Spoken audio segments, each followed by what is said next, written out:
خوبیاں بھی موجود ہیں وہاں، اس میں ایک کچھ نقائص بھی ہیں، کیونکہ طالب علم کو لکھنے کی نسبت پڑھنا زیادہ پڑتا ہے۔ اس طرح کے جو ہے سوالات ہیں ان میں معروضی پرچے کے دوسرے سوالات کی طرح ان میں بھی یادداشت کی نسبت شناخت پر زیادہ بھروسہ کیا جاتا ہے، کیونکہ جتنے جوابات دیے گئے ہیں طالب علم کو ان میں سے صرف درست جواب شناخت کرنا پڑتا ہے، اور یہ کام دوبارہ یاد کرنے، نئی ترتیب دینے یا ایک نئے جواب کی تیاری سے زیادہ آسان ہوتا ہے۔ اب اس میں جو اگر ہم جو دیکھا جائے تو اس میں ایک اور چیز آ جاتی ہے میچنگ ٹیسٹ، یعنی اس کو تقابلی امتحان بھی بولتے ہیں۔ اس طرح کی آزمائش میں عموماً 2 کالم ہوتے ہیں، ہر کالم میں بہت سے الفاظ دے دیے جاتے ہیں، دونوں کالموں کو الفاظ کے دوسرے کے ساتھ کسی نہ کسی طرح کا کوئی تعلق ہوتا ہے، اور پہلے کالم کے ہر لفظ کا دوسرے کالم سے لفظ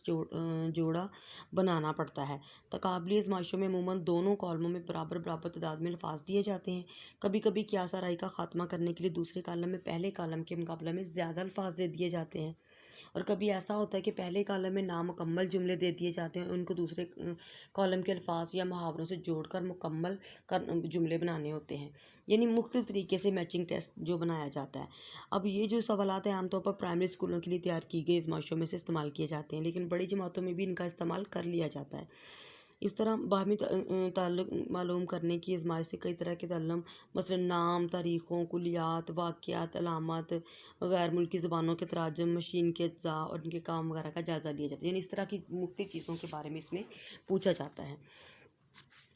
اب ایک اور اس میں جو قسم ہے وہ آ جاتی ہے مختصر جواب کی آزمائش، یعنی شارٹ آنسر آئٹم جو ہوتے ہیں۔ مختصر جواب کی آزمائش وقت سے بہت سادہ ہے، یہ خالی جگہ پر کرنے کے سوالات سے ملتی جلتی ہوتی ہے۔ اس میں ایک لفظ کی جگہ خالی نہیں چھوڑتی جاتی، بلکہ امیدوار کو دیے بیانات میں زیادہ بڑا خلا پر کرنا ہوتا ہے۔ ان سوالوں میں الفاظ، مرکبات، اعداد لکھے جاتے ہیں۔ آزمائشوں میں لوگوں، جگہوں، چیزوں، طریقہ کار اور مختلف استعمال ہونے والی علامات، تاریخوں، فاصلوں اور قیمتوں سے متعلق یعنی کسی بھی چیز کے بارے میں آپ اسٹوڈنٹ سے پوچھ سکتے ہیں، اور انہوں نے اس کا ایک چھوٹا سا مختصر جواب لکھنا ہوتا ہے۔ ہمارے یہاں عام طور پر سمجھا جاتا ہے کہ 4-5 لائنوں کے چھوٹے چھوٹے جواب لکھوا لیے جائیں تو یہ مختصر جواب کی آزمائش ہوگی، لیکن یہ تاثر درست نہیں ہے، کیونکہ مختصر سوالات کے اگر ذرا طویل جوابات پوچھ لیے جائیں تو وہ مختصر جواب کی آزمائش نہیں بلکہ مختصر جواب مضمون کی آزمائش بن جائے گی۔ معروضی طرز کے پرچے میں ان کی کوئی گنجائش نہیں ہے۔ تاہم آکسیجن گیس کے 4 خواص لکھوا کر کاربن ڈائی آکسائڈ کے 3 استعمال، تو یہ مختصر جواب کی آزمائش نہیں بلکہ وہ معروضی پرچے میں شامل کی جاتی ہے۔ مختصر جواب بالکل 1 سے 2 لائن کا ہو سکتا ہے یا اس سے بھی کم۔ اتنا زیادہ اگر ڈیٹیل میں جائیں گے 3 سے 4، 4 سے 5 لائن یا ایک پیراگراف، تو مختصر جواب نہیں رہ جاتا۔ تو یہ ساری وہ اقسام تھی جو کہ اس میں استعمال ہوتی ہیں موضوعی طرز کے امتحانات، یہ اس کی ٹائپس تھی۔ اب یہاں اس قسم کے جو امتحان ہیں ان میں کچھ خوبیاں بھی پائی جاتی ہیں اور کچھ خامیاں بھی پائی جاتی ہیں۔ اب ہم نے دیکھنا ہے کہ معروضی طرز کے امتحان کی جو خوبیاں کیا ہیں، یعنی اس کی میرٹس کیا ہیں۔ سب سے پہلے کہ یہ ریلائبل ہوتا ہے، یعنی ریلائبلٹی اس کے اندر پائی جاتی ہے، کیونکہ اس میں پورے نصاب پر مشتمل بہت سے مختصر سوالات پوچھے جاتے ہیں۔ چونکہ یہ سوالات پورے نصاب پر مشتمل ہوتے ہیں، اس لیے معروضی امتحان کا باوثوق یعنی ریلائبلٹی بڑھ جاتی ہے اس کی، کیونکہ اس میں مکمل مضمون کی تیاری کر کے یا اس کو احاطہ کر کے ان کے جو سوالات بنائے جاتے ہیں۔ پھر اس کے اندر یونیفارم سٹینڈرڈ یعنی یکساں معیار ہے۔ اس کے امتحانات میں ہر سوال کا ایک ہی درست جواب ہوتا ہے، اس لیے نمبر دینے میں بھی آسانی ہوتی ہے۔ اگر کبھی ممتحن جوابی بیاس کو جانچے تو ان کے دیے نمبرات ایک دوسرے سے مختلف نہیں ہوتے، ان میں نمبر دینے کا معیار جو ہے وہ مقرر ہوتا ہے۔ پھر اس کے بعد اس میں ویلیڈیٹی ہوتی ہے کہ ان میں طلبہ کو کم سے کم لکھنا پڑتا ہے، سوالات کے جواب سوچنے کا زیادہ موقع پاتے ہیں، اور امتحانات میں کم وقت میں بہت زیادہ ساری باتیں ہم پوچھ سکتے ہیں۔ پھر معروضیت آبجیکٹیوٹی اس میں پائی جاتی ہے کہ طالب علم کے پرچے کو کوئی ممتحن جانچے وہ اپنی مرضی سے اس کے نمبر کم یا زیادہ نہیں کر سکتا، بلکہ جتنا طالب علم نے جو چیز ٹھیک لکھی ہے اس کے اکارڈنگ ہی آپ اس کو نمبر دیتے ہیں۔ پھر اس میں امدادی کتے کی حوصلہ شکنی ہے کہ اس میں زیادہ تر بچے ٹیکسٹ بک سے مکمل مضمون کا احاطہ کر کے جائیں گے تو ہی وہ اس کی تیاری صحیح طریقے سے کر کے اس کو حل کر سکتے ہیں، یعنی اس میں طلبہ جو ہے پکی پکائی کھیر والی مثال آ جاتی ہے کہ وہ خود کرنے کی بجائے خود کوشش کرنے کے عادی ہوتے ہیں، زیادہ زیادہ نصاب کا احاطہ ہو، اس میں وقت کی بچت ہوتی ہے، نتائج مرتب کرنے میں آسانی ہوتی ہے۔ پھر اس کے علاوہ معروضی آزمائشوں کے امتحان کی کچھ خامیاں بھی ہیں، جس طرح اس کے اندر خوبیاں پائی جاتی ہیں سیم اسی طریقے سے اس کے اندر کچھ خامیاں بھی ہیں۔ تو موضوعی امتحان میں جو امیدوار ممتحن کو اپنی لفاظی اور زور بیان سے دھوکہ دے سکتے ہیں، یعنی لانگ کوسچن کے اندر، وہ معروضی امتحان میں ایسا نہیں کر سکتے۔ اس طرح دیگر متغیرات مثلا اساتذہ کا رویہ، رفتار تحریر، ادبی اسلوب وغیرہ بھی نتائج پر اثر انداز نہیں ہوتے۔ معروضی طرز امتحان جو ہے ان کی خامیوں میں قیاس آرائی ہے، کہ کیا سرائی کا امکان زیادہ ہو، کیونکہ ہر سوال کے آخر میں کئی ممکنہ جواب دیے ہوتے ہیں اور طلبہ نے محض اندازے سے کیا سرائی سے اس کا جواب دینا ہوتا ہے۔ پھر نقل کا رجحان بھی اس میں بڑھ جاتا ہے کہ طلبہ فوراً سے ایک دوسرے کو چیٹ کر سکتے ہیں۔ تیاری میں مشکلات آ جاتی ہیں کہ طلبہ کے لیے پورے مضمون کا احاطہ کرنا بعض دفعہ بہت مشکل ہو جاتا ہے۔ پھر تفہیم کی کمی ہے کہ اس میں طالب علم زیادہ دیر تک کچھ چیزیں یاد رکھنے کے قابل، ان کی یادداشت میں محفوظ نہیں کر سکتے۔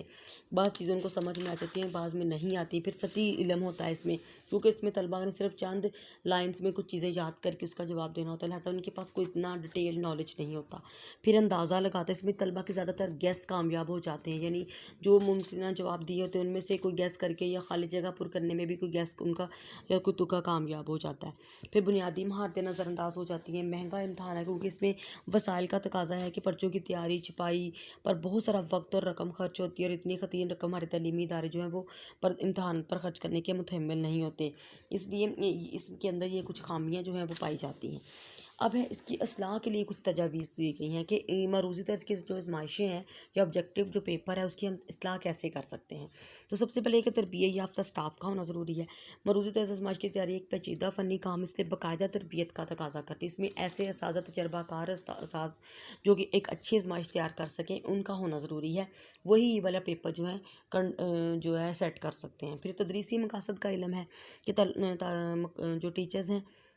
ان کو اپنے مضمون کے تمام مقاصد کے بارے میں علم ہونا چاہیے، کہ تدریسی مقاصد کا پتہ ہونا چاہیے تاکہ وقت ضائع کیے بغیر وہ ان چیزوں کو سمجھ کے اس کے اکارڈنگ پیپر سیٹ کریں۔ پھر سوالات کی تعداد کو بھی دیکھنا ہے کہ ایک معقول تعداد میں سوالات ہونے چاہیے، ان کی زبان عام، واضح اور صاف ہونی چاہیے۔ پھر نتائج مرتب کرنے میں بھی مہارت ہونی چاہیے، کیونکہ صورتحال بعض دفعہ ایسی ہو جاتی ہے کہ بہت پیچیدہ بھی بن جاتی ہے، لہٰذا معروضی آزمائشوں کے نتائج جو ہوتے ہیں ان کی مہارت کے ساتھ ان کا جواب دینا بہت ضروری ہو جاتا ہے۔ پھر منفی پیمائش بھی اس میں ہوتی ہے۔ معروضی طرز کی آزمائشوں کی مارکنگ کے لیے منفی پیمائش کا طریقہ اختیار کیا جائے، وہ اس لیے کہ اگر طالب علم کا کسی سوال کا جواب غلط لکھے تو جتنے نمبر کا سوال ہو اس کے کل نمبروں میں سے اتنے نمبر کاٹ لیے جائیں، کیونکہ اس طریقے سے طلبہ میں قیاس آرائی اور نقل کا رجحان اس میں کمی واقع ہو جاتی ہے، اور وہ اپنی صلاحیتوں پر اعتماد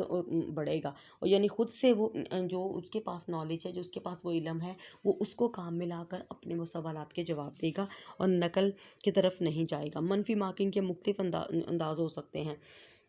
اس میں آپ ایک تو کل نمبروں سے بھی کم نمبر کاٹ سکتے ہیں، اس کے علاوہ اور بہت سارے طریقہ کار اس میں ہم یوز کر سکتے ہیں۔ تو یہ ساری وہ اصلاحات تھی جس میں تربیت یافتہ سٹاف، یعنی ٹیچر، تدریسی مقاصد، سوالات کی تعداد جو ہوتی ہے وہ، پھر نتائج کی جو اسکل ہوتی ہے وہ ہر ٹیچر کے پاس نہیں ہوتی، بلکہ کچھ ٹیچرز اس میں زیادہ مہارت رکھتے ہیں، تو اور پھر یہ نیگیٹو مارکنگ، یہ ساری وہ